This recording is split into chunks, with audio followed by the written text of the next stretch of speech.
à toutes et à tous, bienvenue pour cette guidance de printemps. On va aller voir les énergies générales, professionnelles, sentimentales pour vous qui peuvent se présenter sur cette saison à venir. Alors bien sûr, gardez à l'esprit, ça reste toujours un tirage général. Prenez uniquement ce qui fait écho pour vous. Si ça ne vous parle pas, il n'y a pas de souci, vous laissez de côté. N'hésitez pas à aller consulter votre signe ascendant, votre signe lunaire, ça peut vous apporter des précisions complémentaires, un éclairage nouveau. En tout cas, voilà, prenez toujours, bien évidemment, le recul nécessaire par rapport à ces guidances. Si vous souhaitez développer et faire une guidance personnalisée, eh bien, vous avez mon mail en bas de cette vidéo, lilylataro@yahoo.com. Je fais toujours une approche préalable avant la première consultation pour voir si je cerne bien votre situation. Donc, surtout, dans votre mail, vous m'en dites le moins possible, c'est-à-dire que je veux juste des prénoms, des dates de naissance et le domaine. C'est pro, c'est financier, c'est sentimental.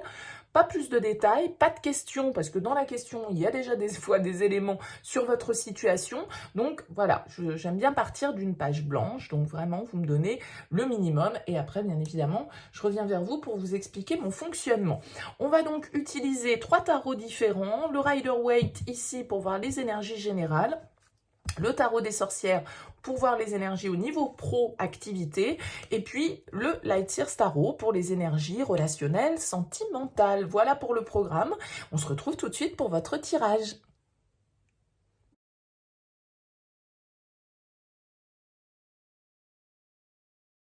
Bienvenue les Sagittaires pour votre tirage. On retrouve ici les énergies générales, le pro, le sentimental. On va voir votre énergie principale, l'objectif, votre force, le défi, le conseil et comment vous sortez de la période.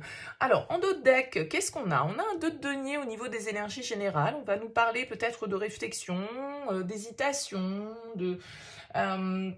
d'indécision peut-être dans une situation, on doit faire preuve de flexibilité avec le 2 de denier, on doit peut-être s'adapter à des moments un petit peu déstabilisants.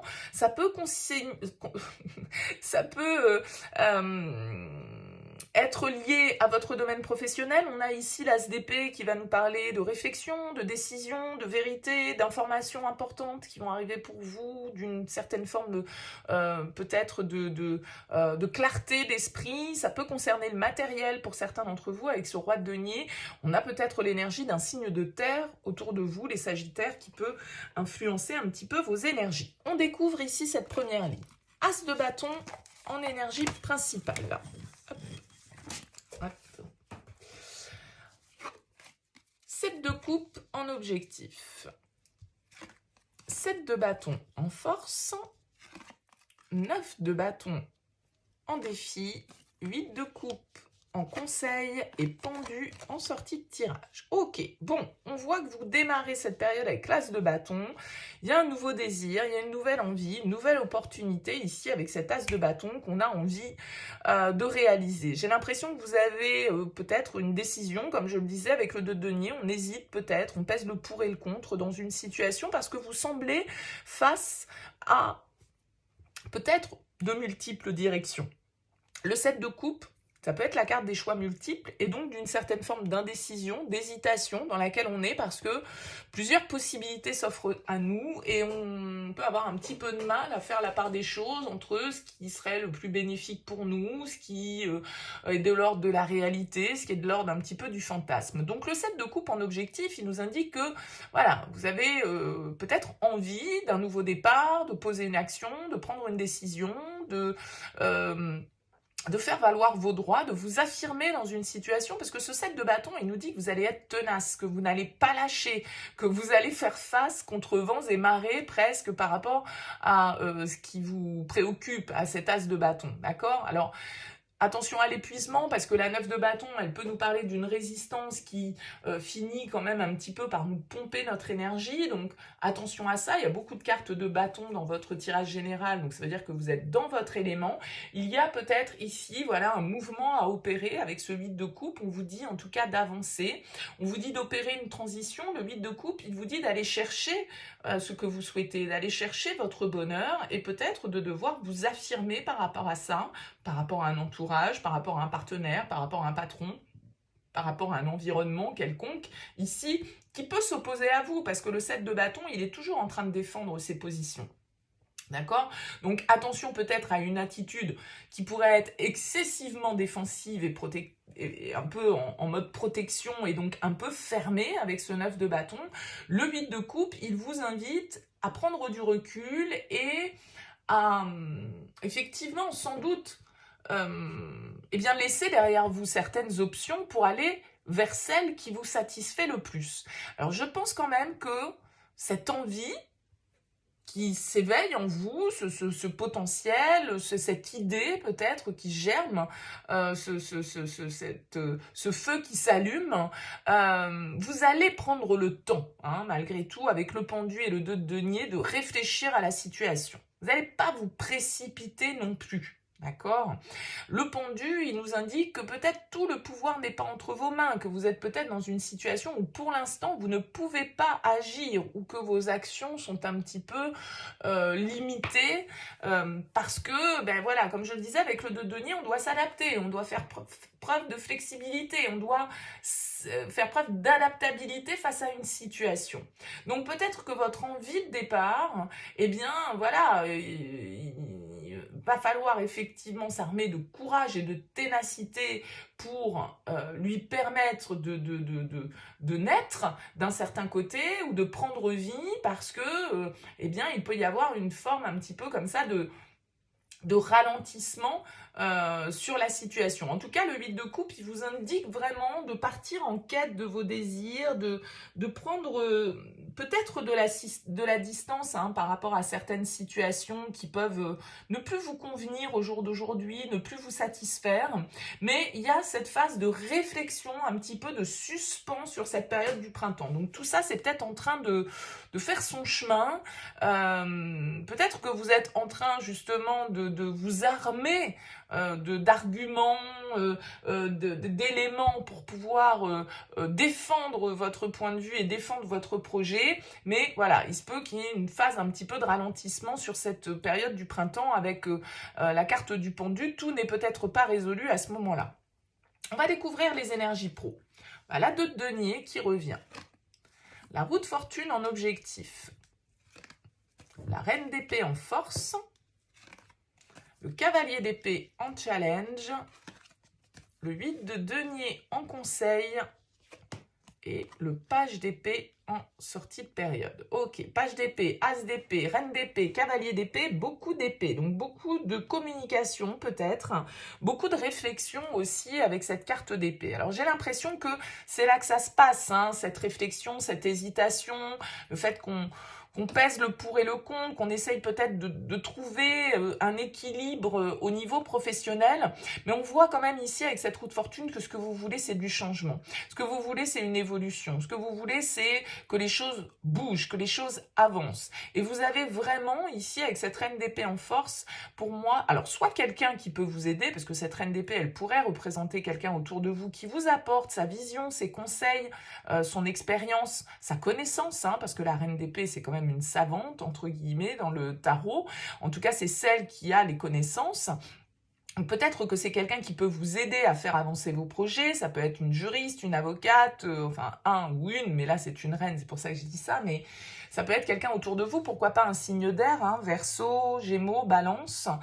Mais ça peut être votre énergie aussi, bien sûr, cette reine d'épée en force, c'est-à-dire votre sang-froid, votre réflexion, votre capacité à analyser une situation, à trouver des solutions, à trouver des compromis, à pouvoir effectivement faire avancer les choses de manière intelligente. Alors ce cavalier d'épée, il pourrait quand même nous indiquer un peu cette lutte, hein, cette position un petit peu défensive, d'affirmation du 7 de bâton, parce que le cavalier d'épée, c'est souvent les discussions qui peuvent être un petit peu... qui peuvent partir un petit peu en live, quoi, d'un certain côté. Alors peut-être que vous avez face à vous quelqu'un qui vous cherche un peu des noises, quelqu'un qui vous contredit, quelqu'un qui essaye de vous convaincre alors que vous savez parfaitement que votre position est juste.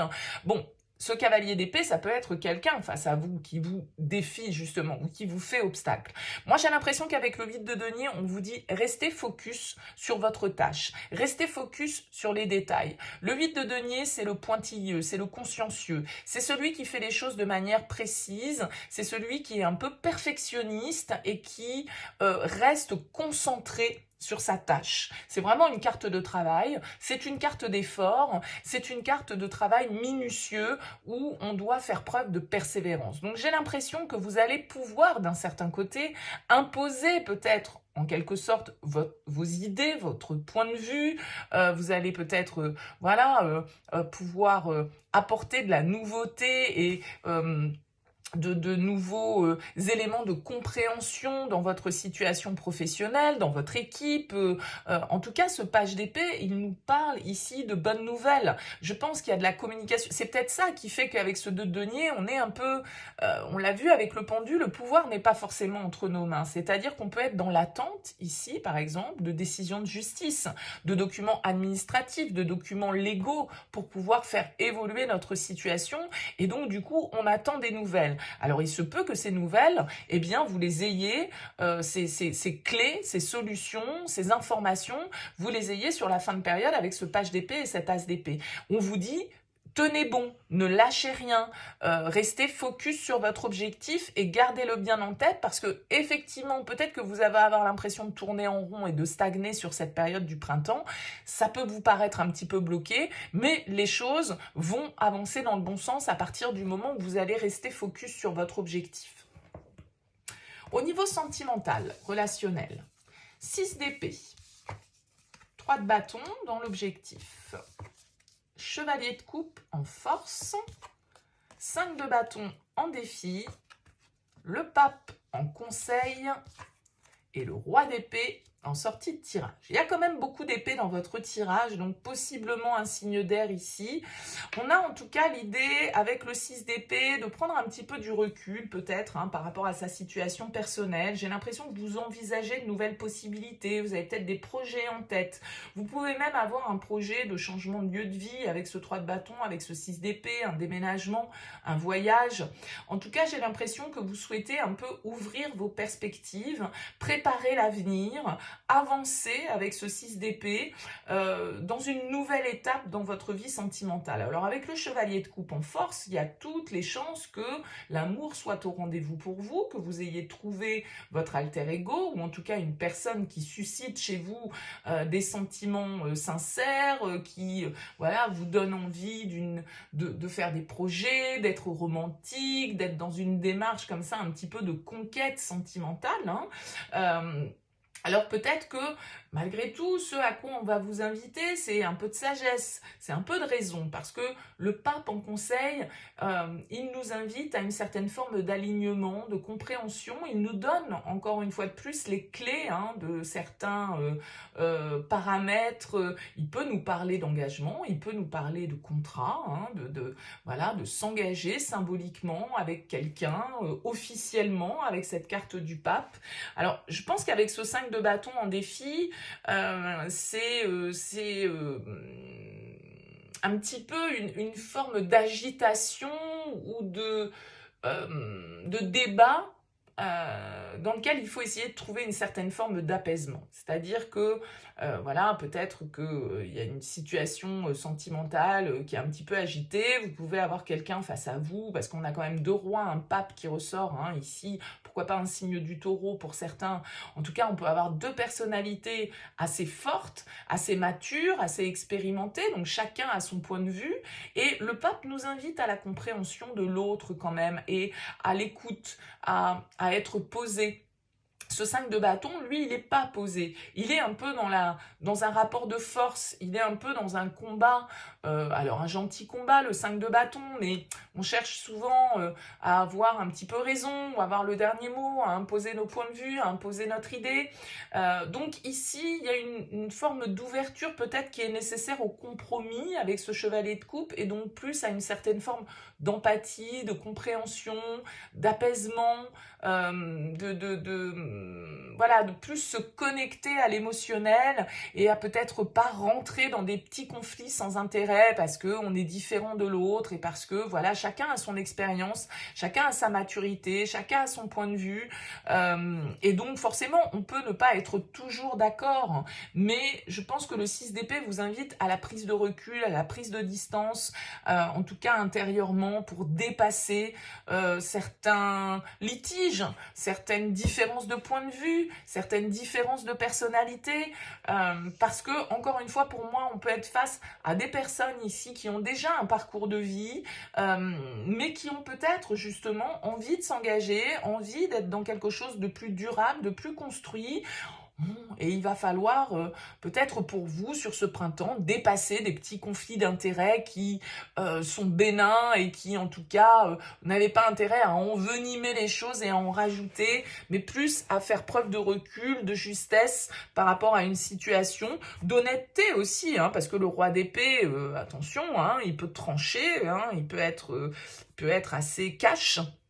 Mais en même temps, voilà, j'ai l'impression qu'avec ce roi de denier, on est quand même dans une démarche pour vous de construction, d'investissement, de stabilité, de recherche de sécurité sur cette période du printemps, de projets qu'on a envie de mettre en place, de préparation au changement en fait, hein, pour faire évoluer sa situation. Pour certains, ça peut vraiment être un engagement très symbolique, très officiel. Hein. Ce roi d'épée, c'est aussi le juge. Il vient apporter la loi, on va dire, sur une situation. Donc là, il peut vraiment y avoir des prises de décision assez fortes d'engagement pour vous sur ce printemps et de beaux projets qui se mettent en place.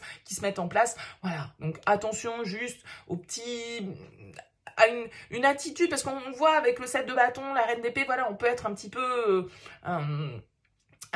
comment dire, un petit peu piquant ou un petit peu incisif, un petit peu tac-tac au quart de tour, quoi, vous voyez. Bon, donc c'est juste ça, peut-être, vos propos, ne pas parler trop vite, ne pas, voilà, ne pas parler avant d'avoir réfléchi avec le cavalier d'épée. Ça peut être un petit peu une ambiance comme ça pour vous, mais j'ai l'impression, en tout cas, que vous allez vers de belles réalisations pour certains d'entre vous. Il est bien évident que ça va pas parler à tout le monde, donc prenez uniquement si ça résonne, comme d'habitude, évidemment. Alors, n'hésitez pas à me laisser un petit mot, un commentaire sous cette vidéo pour me dire comment ce tirage aura vibré pour vous. C'est toujours intéressant pour moi d'avoir vos retours. Si vous souhaitez soutenir cette chaîne, eh bien, n'hésitez pas à liker, à partager, à vous abonner. En tout cas, je vous souhaite un très très beau printemps et je vous dis à très vite.